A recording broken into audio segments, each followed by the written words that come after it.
તો ગીર સોમનાથ પોલીસની વર્દી ફરી કલંકિત થઈ છે। ગીર સોમનાથના ઉના બાદ હવે ગીર ગઢડા પોલીસ વિવાદમાં આવી છે।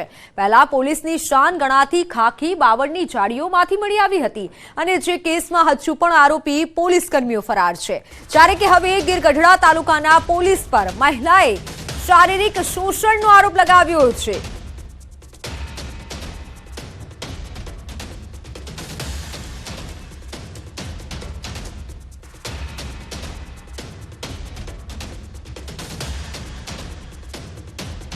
तो अन्य समाचार जेमां हाल तोड़कांडनो आरोप घटनाने लईने हाल वर्तमानना जे समाचार सामे आव्या छे। उना तोड़कांड मामलो पीआई एएसआई हजू पण फरार छे। पीआई अने एएसआई हजू सुधी फरार छे अने मात्र वचेटियो ज पोलीस सकंजामां आव्यो छे। पीआई गोस्वामी एएसआई निलेश मैया पोलीस पकड़थी दूर छे।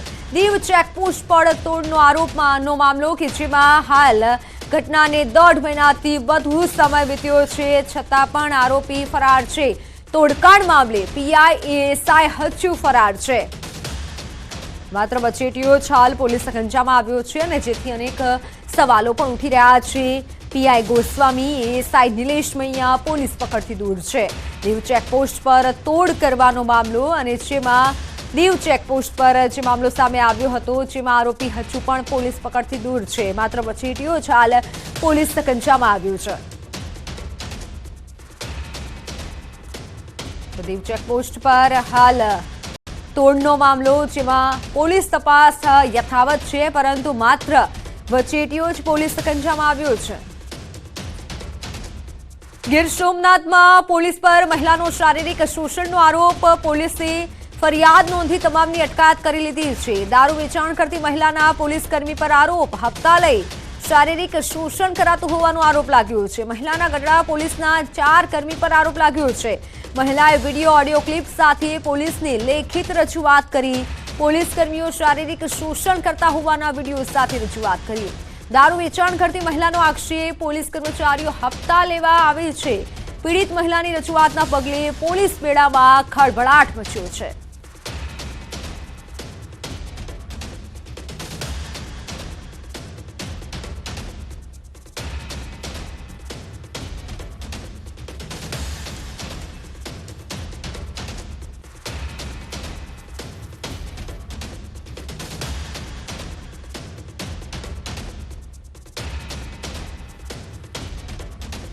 એક સલીમભાઈ, બીજા મોહનભાઈ મકવાણા સોનારીરા, બીજા પછી ત્રીજો કમલેશ પીઠિયા, 11 આરોસીમાં છે અને ચોથો એલસીબી વાળો સામદાર પરવીર મોરીનો માણસ સામદાર। ત્યારે એવું કરતા, ફોનમાં ધમકાવે, જેવું તેવું બોલે। હા, બધાયને પૈસા દેતી તો મારા તમારું શોષણ કરતા। હા, તોય શોષણ કોઈ મને એમ નતો કર્યું કે અલે અમારે પૈસા નથી જોતા, પૈસા એને મહિને આસન કે જાવું પડે। પીડિત મહિલાએ પોલીસ કર્મી સાથેના સંવાદની એક ઓડિયો ક્લિપ પણ વાયરલ કરી છે।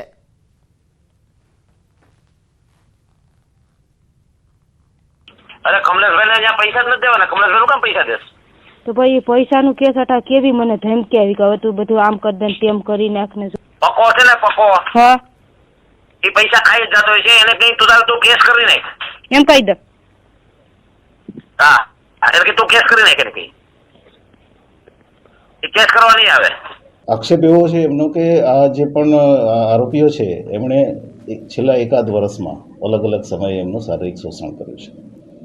અમે જે વિક્ટીમ છે એની પણ ડિટેલ કઢાવી છે। વિક્ટીમ છે એ ગીર ગઢડા તાલુકાના વતની છે, પોતે વિડો છે, અત્યારે 26-27 વર્ષની ઉંમર છે અને એમની વિરુદ્ધમાં પોલીસમાં 6 ગુના પ્રોહિબિશનના દેશી દારૂના અલગ અલગ નોંધાયેલા છે, અલગ અલગ સમયે।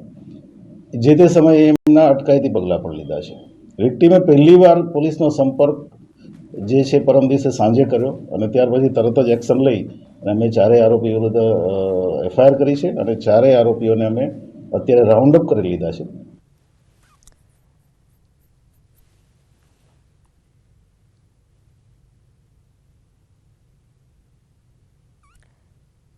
તો પોલીસને કલંકિત કરતી ઘટનાઓ સામે આવી રહી છે। બંને દ્રશ્યો આપને બતાવી રહ્યા છે કે જ્યાં ઉનામાં પણ આ રીતે જે ઘટના સામે આવી છે, તોડકાંડનો જે મામલો, અને જેમાં હાલ હજુ પણ આરોપીઓ પોલીસ પકડથી દૂર છે। બીજી તરફ ગીર ગઢડામાં કે જ્યાં ખાખી પર દાગ લાગ્યા છે, પોલીસ પર ગંભીર આક્ષેપો લાગ્યા છે અને ગઢડા પોલીસના 4 કર્મીઓ પર ગંભીર આક્ષેપ કરવામાં આવ્યા છે. મહિલાએ એક વિડીયો અને ઓડિયો ક્લિપ સાથે રજૂઆત કરી છે. બીજી તરફ તોડકાંડનો મામલો કે જેમાં હજુ પણ આરોપીઓ પોલીસ પકડથી દૂર છે. અવારનવાર જે ઘટનાઓ સામે આવી રહી છે, પરંતુ હાલ આ બંને ઘટના કે જ્યાં ખાખી પર દાગ લાગ્યો છે, એક તરફ તોડકાંડનો મામલો, બીજી તરફ એક મહિલાએ પોલીસ પર ગંભીર આક્ષેપ કર્યા છે. ગીર ગઢડાની આ ઘટના કે જ્યાં 4 કર્મી પર ગંભીર આરોપ લગાવવામાં આવ્યા છે. એક મહિલાએ ઓડિયો અને વિડીયો સાથે પોતાની રજૂઆત કરી છે.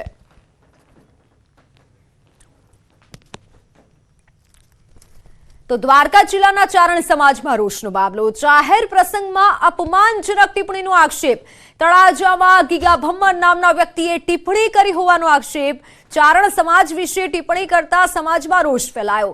સોનલધામમાં ચારણ સમાજના લોકો હવે એકઠા થશે.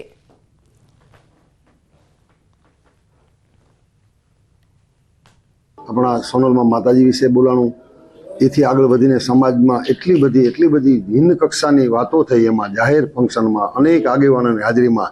ત્યારે મારું એવું માનવું છે, એવા સમાચારે મળે છે કે ત્યારે 2-5 મહેમાનો ચારણના હોય એણે રૂબરૂ સાંભળ્યું છે. બાકી સોશિયલ મીડિયામાં અત્યારે જાણ થઈ છે કે આવું બોલવામાં આવ્યું છે અને અનેકની હાજરીમાં બોલવા બહુ દુઃખદ ઘટના છે. એ વિશે ખાસ મારું સમાજને ખાસ મંતવ્ય છે કે આપણે આ બાબતમાં ખરેખર સજાગ રહી, ચારણો બધાએ મળી વિચારી તલસ્પર્શી ચર્ચા કરી કાયદાની જોગવાઈ પ્રમાણે આગળ પગલાં લેવું.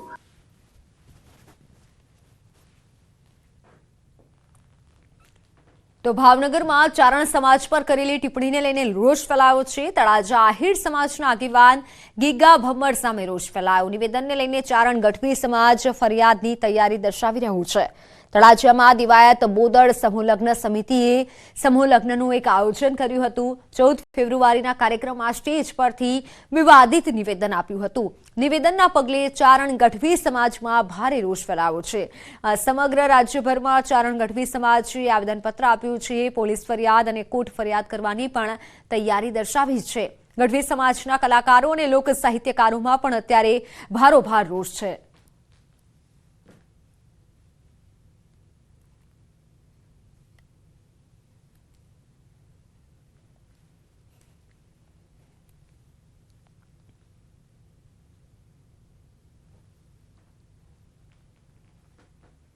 ભાવનગરમાં ચારણ સમાજ પર કરેલી ટિપ્પણીને લઈને રોષ ફેલાયો છે. ચારણ સમાજના કલાકારોએ પણ રોષ ઠાલવ્યો છે.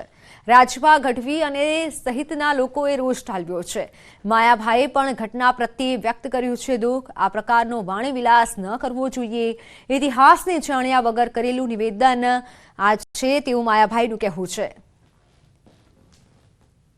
કે ભાઈ ખરેખર આપણે આ વિષય ઉપર સોશિયલ મીડિયામાં ન જઈ કોઈ સમાજને દોષારોપણ ન કરી જે વ્યક્તિએ આવું કૃત્ય કર્યું છે એના માટે